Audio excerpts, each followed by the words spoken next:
Bismillahirrahmanirrahim. Assalamualaikum warahmatullahi wabarakatuh. Perkenalkan, nama saya Adi Prasetyo, NIM D400190151 dari kelas F, mata kuliah Praktikum Teknik Tenaga Listrik. Di sini saya akan mempresentasikan ujian akhir semester genap, yaitu Praktikum Teknik Tenaga Listrik. Yang pertama adalah ada motor sinkron, yang kedua motor asinkron atau induksi, yang ketiga adalah penggunaan motor dalam industri. Masuk pada bagian yang ke-1, yaitu motor sinkron. Prinsip kerja. Motor sinkron ini memiliki prinsip kerja, yaitu apabila kumparan jangkar pada stator dihubungkan dengan sumber tegangan 3 fasa, maka mengalirkan arus 3 fasa pada kumparan. Arus 3 fasa ini pada kumparan jangkar menghasilkan medan putar homogen. Motor sinkron mendapat eksitasi dari sumber DC eksternal yang dihubungkan ke rangkaian rotor melalui slip dan sikat.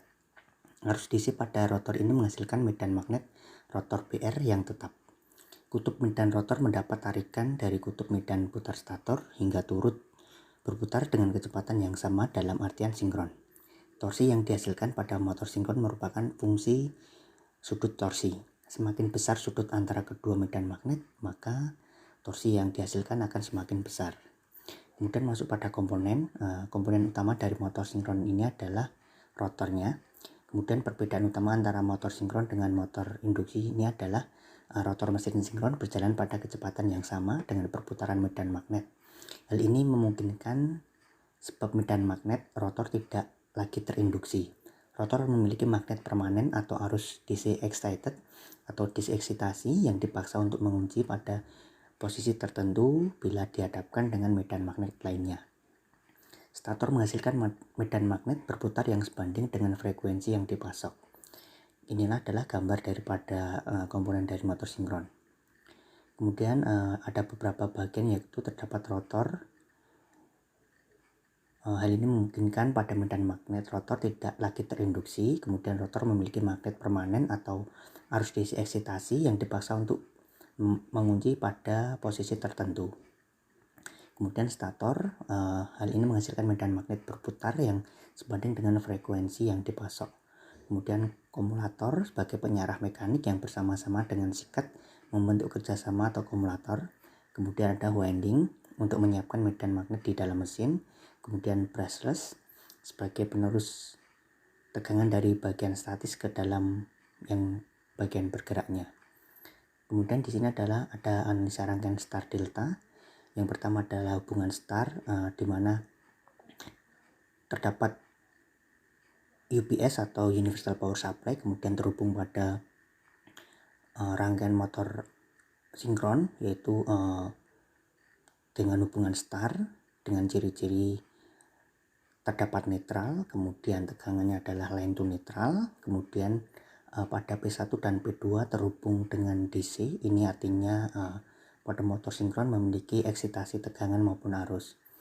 Kemudian yang sebelah kanan adalah hubungan delta, di mana pada L1, L2 dan L3 masuk pada U1, V1 dan W1 ini terdapat netral, artinya dalam sebuah rangkaian looping atau disebut dengan line to line. Kemudian sama P1 dan P2 mendapatkan hubungan yaitu minus dan plus, atau artinya terdapat tegangan atau arus eksitasi DC.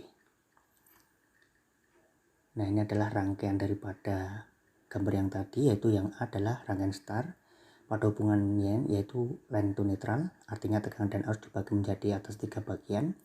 Pada UPS L1, L2 dan L3 terhubung pada motor sinkron U1, V1 dan W2, dan pada W2, U2 dan V2 saling terhubung. Terdapat arus eksitasi pada hubungan ini karena memerlukan sumber DC atau pembangkit medan magnetnya.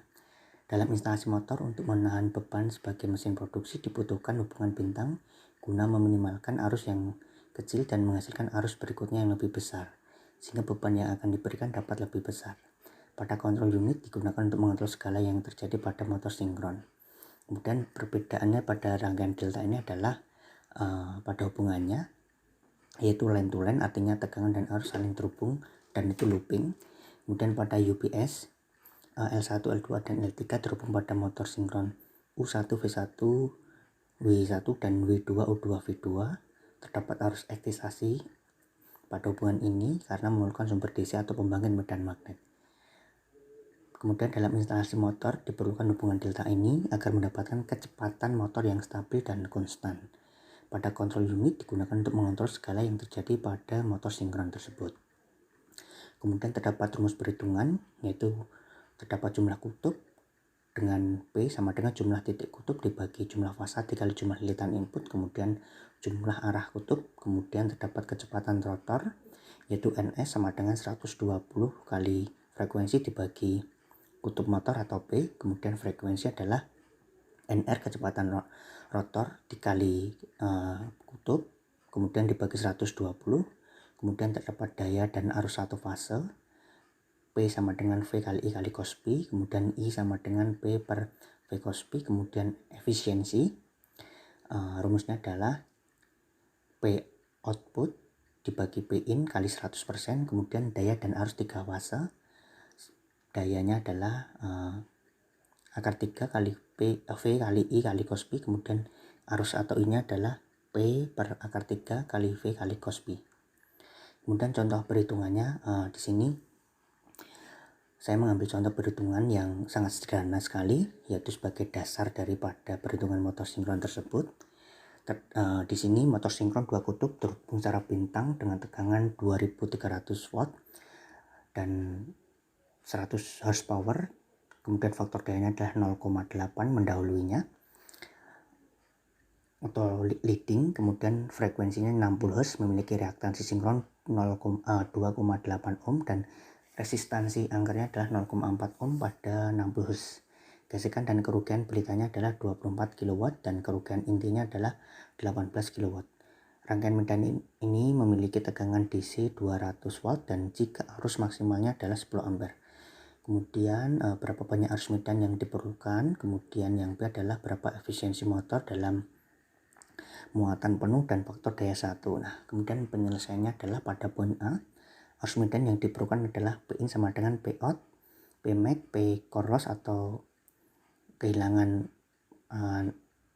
loss daripada core-nya, kemudian ditambah P electric loss. Kemudian didapat nilai 74,57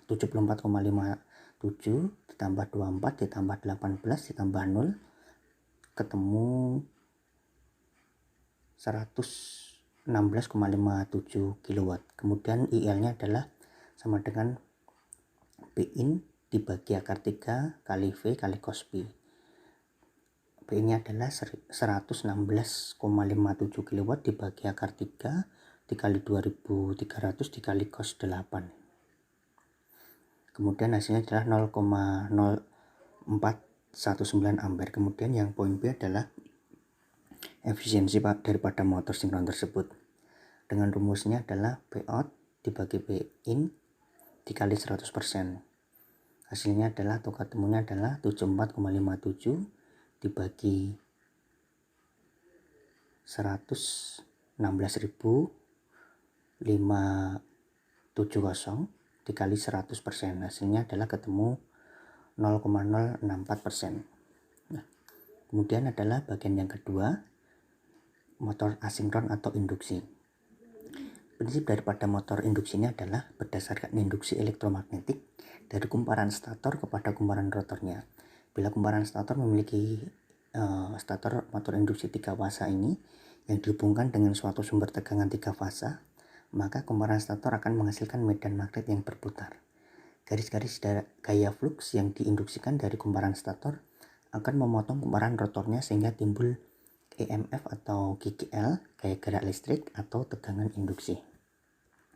Kemudian komponen daripada motor induksi ini adalah yang pertama ada stator. Ini merupakan lilitan tembaga statis yang terletak mengelilingi poros utama. Fungsi stator ini adalah untuk membangkitkan medan magnet pada sekitaran rotornya. Kemudian terdapat rotor. Nah, di sini semakin banyak jumlah lilitan pada rotor, maka semakin besar pula putaran yang dihasilkan. Umumnya digunakan tembaga dengan diameter yang kecil. Hal ini bertujuan agar jumlah lilitan lebih banyak walau memerlukan panjang kawat yang besar. Di sini adalah terdapat gambar daripada seluruh komponen motor asinkron atau induksi.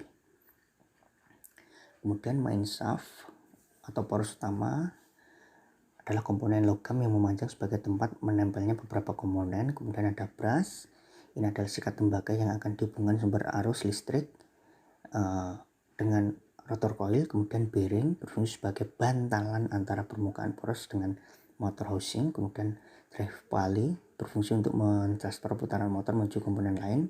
Kemudian adalah motor housing. Motor housing ini berfungsi untuk melindungi kita selaku pemakai dari putaran rotor yang sangat tinggi. Kemudian analisa rangkaian star delta.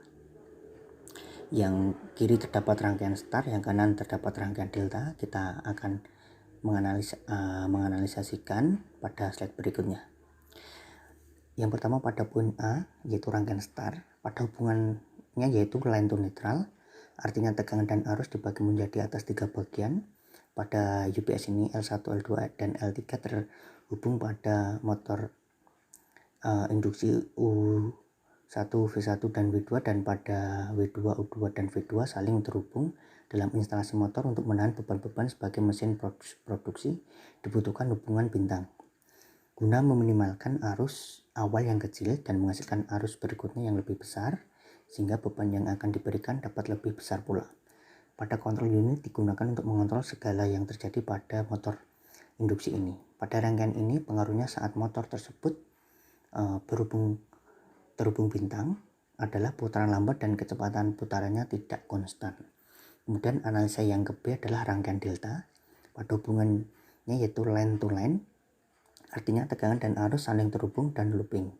Pada UPS ini L1, L2, dan L3 terhubung pada motor induksi U1, V1, dan W1, kemudian W2, U2, dan V2.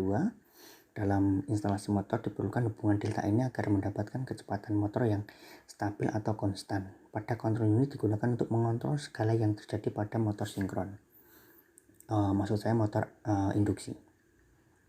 Kemudian rumus perhitungan adalah sama seperti pada motor induksi, akan tetapi di sini terdapat slip karena motor asinkron. Slipnya dengan rumus S sama dengan NS min NR dibagi NS dikali 100%. Terdapat juga rumus perhitungan jumlah kutub, kecepatan rotor, frekuensi, daya arus 1 fase, efisiensi, daya arus 3 fase. Kemudian adalah contoh daripada perhitungan. Di sini motor 6 kutub disuplai dari sumber 60 Hz 3 fase. Kecepatan rotor pada beban penuh adalah 1140 rpm. Kemudian tentukan kecepatan sinkron dari medan magnet, slip per unit, kecepatan rotor untuk sebuah hasil beban yang dikurangi di slip sama dengan S 0,02. Kemudian jawabannya adalah pada poin A kecepatan sinkron NS 120 kali F kali P, kemudian hasilnya adalah 120 kali 60 dibagi 6, 7200 dibagi 6 ketemu 1200 rpm. Kemudian B yaitu slip per unit, S sama dengan NS dikurangi NR dibagi NS ketemu 1200 dikurangi 1140 dibagi 1200 dengan hasil 60 dibagi 1200 ketemu 0,05 atau 5% hasilnya. Kemudian kecepatan rotor S sama dengan dalam kurung NS min NR dibagi NS tutup kurung sama dengan 1 min NR per NS dengan hasil 0,02 sama dengan 1 dikurangi dalam kurung NR dibagi 1200, kemudian dengan hasil NR sama dengan 1 dikurangi 0,02 dikali 1200 dengan hasil ketemu NR yaitu 1176 rpm. Kemudian pada bagian yang ketiga adalah penggunaan motor dalam industri. Nah, di sini adalah yang pertama adalah motor sinkron. Di sini terdapat penguatan motor 3 fase menggunakan saklar TPDT atau triple pull double throw, yang pada gambar adalah terdapat RST, kemudian terdapat saklarnya dengan gambar tersebut untuk menggerakkan motor 3 fase ini dengan menggunakan saklar TPDT. Kemudian alasan daripada menggunakan motor sinkron dalam industri ini adalah pada penggunaan mesin motor yang tidak terlalu berat sehingga cocok menggunakan motor sinkron. Dan apabila motor yang digunakan tidak motor sinkron, maka dalam rangkaian tersebut akan terjadi error atau tidak bisa digunakan dengan stabil. Kemudian yang kedua adalah motor asinkron atau induksi. Rangkaian kontrol konvensional yang pada rangkaian ini atau rangkaian daya, yang kanan adalah rangkaian daya dan yang kanan adalah rangkaian kontrol dan yang kiri adalah rangkaian daya. Yang kiri terdapat RST, di sini adalah rangkaian dayanya. Masuk pada kontaktor 1, kontaktor 2 dan kontaktor 3, dihubung secara paralel. Kemudian terdapat thermal overload relay atau TOR yang terhubung pada motor induksi U1, V1, W1, kemudian W2, U2 dan V2. Pada kontaktor 2 outputannya menuju pada W2, U2 dan V2. Pada kontaktor 3 sama menuju pada atau terkoppel pada outputan K2. Kemudian daripada rangkaian kontrolnya di sini adalah terdapat EMG, kemudian itu atau emergency, tombol emergency, itu adalah fasa R, dan masuk pada MCB atau miniatur circuit breaker sebagai pengaman dari hubung singkat. Kemudian masuk pada poin 95 dan 95 ini adalah TOR atau thermal overload relay sebagai pengaman daripada rangkaian keseluruhannya. Kemudian masuk pada tombol on dan off. Pada di tengah tombol off dan on masuk pada K1, kemudian K1, timer 1, K2 dan K3. Kemudian timer 1 menuju pada normaliklus K3, kemudian T1 menuju pada normaliklus K2. Kemudian yang terakhir adalah terdapat netral. Nah, alasan daripada menggunakan motor induksi ini adalah di industri ini dikarenakan dalam dunia industri skala menengah dan besar biasanya menggunakan motor induksi 3 fasa yang mempunyai variabel atau rentang daya mulai dari belasan hingga ribuan watt. Artinya sangat besar sekali untuk masalah dayanya. Serta motor induksi 3 fasa ini memiliki efisiensi daya yang tinggi serta daya putar yang kuat dan stabil. Dan contoh rangkaian induksi atau asinkron ini di halaman sebelumnya digunakan dalam mesin berat, jadi cocok menggunakan motor induksi yang mana kuat dalam memproses daya dan dengan efisiensi yang cukup tinggi pula. Nah, terima kasih. Semoga bermanfaat dan berkah.